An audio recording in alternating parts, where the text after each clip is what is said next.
नमस्कार भाइयों, कैसे हैं। उम्मीद करता हूं अच्छे होंगे और दुआ करता हूं कि घर परिवार भी अच्छा ही हो। आपका फिर से स्वागत है हमारे YouTube चैनल कबूतरबाजी के गुप्त राज में। भाइयों, आज का टॉपिक है कबूतर का अच्छा जोड़ा कैसे लगाएं। तो भाइयों, उसके लिए सबसे पहले आपको एक अच्छा नर की ज़रूरत है और एक अच्छी मादी की ज़रूरत है। तो भाइयों, कबूतर की पहचान के ऊपर मैंने एक बहुत ही पुरानी वीडियो बनाई हुई है, तो उसका लिंक मैं इस वीडियो में दे दूंगा। तो आप उस वीडियो को भी प्लीज़ देख लें, उससे आपको पता चल जाएगा कि एक अच्छे कबूतर की पहचान क्या होती है। तो आपने उसी तरह इस कबूतर की पहचान करके आपने ये कबूतर सेलेक्ट करना है और जोड़े के लिए लाना है। ठीक है भाइयों। और मैं आपको मादा की पहचान बताता हूँ कि आपने मादा किस टाइप की परचेज करनी है। जहाँ आपके खुडो जालों में है तो आपने मादा कैसे सेलेक्ट करनी है।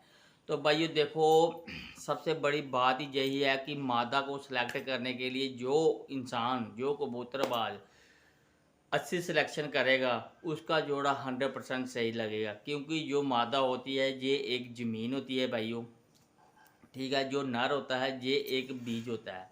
ज़मीन जितनी ज़्यादा उपजाऊ होगी, जितनी ज़्यादा अच्छी होगी, उस पर अगर बीज में थोड़ा बहुत कमी पेशी भी होगी तो वो बीज ज़रूर उग जाएगा, निकल जाएगा। उसका पौधा पेड़ जो भी होगा उसका ज़रूर निकल जाएगा।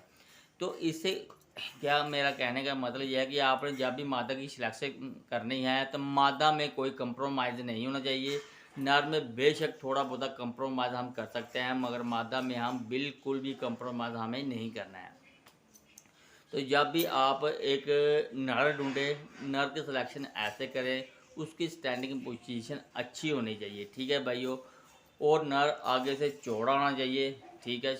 तो पीछे से बिल्कुल बी शेप में बंद होना चाहिए। जैसे हम एक जिम वाले बंदे की बॉडी देखते हैं ना, तो वो ऊपर से चौड़ा आता है और बिल से ऐसे बी शेप में उसकी कटिंग आती है शरीर की। इसी तरह से हमारा कबूतर है, इसे हम कहते हैं बंद कबूतर। जब ऊपर से चौड़ा और पीछे बिल्कुल बंद हो, उसकी धूम भी बिल्कुल बंद हो, उसकी हड्डी और जोड़ भी उसके बंद हो, हड्डी भी अच्छी हो। क्योंकि हड्डी जोड़ के बारे में आजकल तो बच्चे बच्चे को पता चल गया है कि हड्डी जोड़ को कैसे देखते हैं कैसे नहीं। मगर जिन भाइयों को ये चीज़ का पता नहीं है तो हड्डी जोड़ को कैसे देखते हैं, तो भाइयों आपने करना क्या है कि अगर आपके घर में कोई भी अच्छे कबूतर हैं जो अच्छी उड़ान करने वाले होते हैं, उससे आप बार बार पकड़ें, उसके हड्डी जोड़ को चेक करें, फिर दूसरे कबूतर को पकड़ के चेक करें। इससे क्या होगा कि आपके हाथ का एक पैमाना बन जाएगा। आप जब भी आपके हाथ में उड़ने वाला कबूतर आएगा, आप फ़ौरन आपके दिमाग में स्ट्राइक आएगी कि ये वाला कबूतर बिल्कुल परफेक्ट है, इस कबूतर को हम चूज़ कर लेते हैं। तो आपने क्या करना है, कबूतर की हड्डी जोड़ बंद करके लेने हैं और कबूतर को पंख को खोल के देखना है। उसके पंखों के बीच में भाइयों गैप नहीं होना चाहिए, ठीक है। और साथ में दूसरी बात ये देख रहे हैं कि उसकी पंख की जो तीली होती है ना भाई, तीली तीली और पेपर बिल्कुल पतला होना चाहिए। चाहे जितना चाहे जो मर्जी अनाड़ी से अनाड़ी बंदा भी अगर कबूतर की सिलेक्शन करना चाहे, सबसे पहले कुछ ना देखे, कबूतर के पर की तीली और पेपर देख ले और उसकी जिस्म की मुलायमत को देख ले। जो कबूतर मेरी इन तीन बातों में फिट होगा वो 100% भाइयों, ये मैं गारंटी के साथ और दावे के साथ कह सकता हूँ कि वो कबूतर बाकी चीज़ों में भी परफेक्ट होगा। उसके हड्डी जोड़ भी अच्छे होंगे और उसकी हर एक चीज़ अच्छी होगी। तो उसमें सिर्फ आपने एक चीज़ और देखनी है कि कबूतर की जो बगल होती है ना भैया, बगल बगल ज़रूर बड़ी होनी चाहिए। बड़ी कहने का मतलब दो होते हैं भाइयों। जब आप कबूतर का पंख ऐसे खोलते हैं तो बगल उसके कमर के ऊपर होनी चाहिए, कमर के ऊपर चढ़ी होनी चाहिए।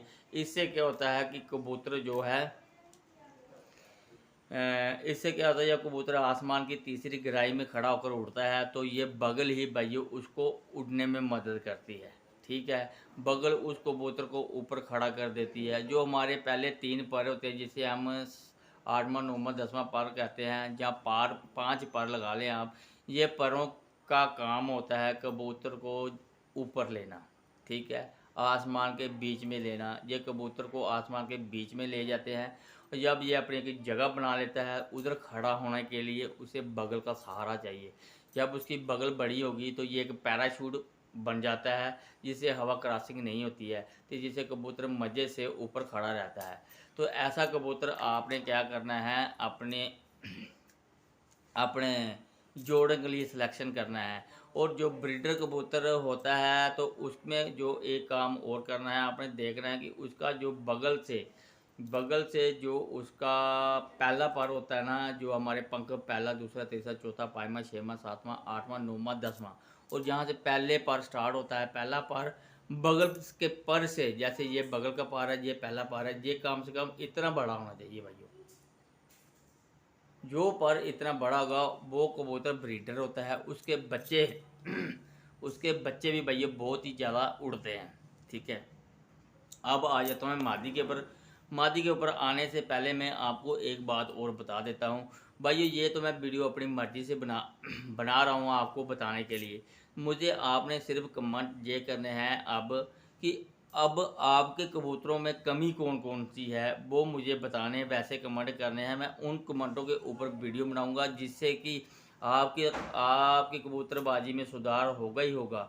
और भी जो मेरे साथ भाई जुड़े हैं, अगर ऐसा कोई ऐसा नुक्स उनकी कबूतरबाजी में, कबूतरों में है, तो उनके कबूतरों को भी सुधार हो। क्योंकि हर एक भाई मुझे ऐसा ऐसा कमेंट करेगा तो मैं उन कमेंटों के ऊपर वीडियो बनाऊंगा। इससे आपकी नॉलेज में बहुत ही ज़्यादा इजाफा होगा भाइयों। कबूतरबाजी में तभी फ़ायदा होता है जो आप कमेंट करते हैं, क्योंकि ये आपके ऊपर प्रैक्टिकल की हुई चीज़ होती है। तो आपके पास इस चीज़ का नुक्स आ रहा होता है, तो इससे ठीक करवाना मेरा काम है। इससे काफ़ी भाइयों की नॉलेज में इजाफा होगा। और आपने मुझे ये बताना है कि आपने कबूतर कौन कौन से रखे हैं और किन कबूतरों को आप सुधारना चाहते हैं, किन कबूतरों के आप जोड़ा लगाना चाहते हैं अच्छे।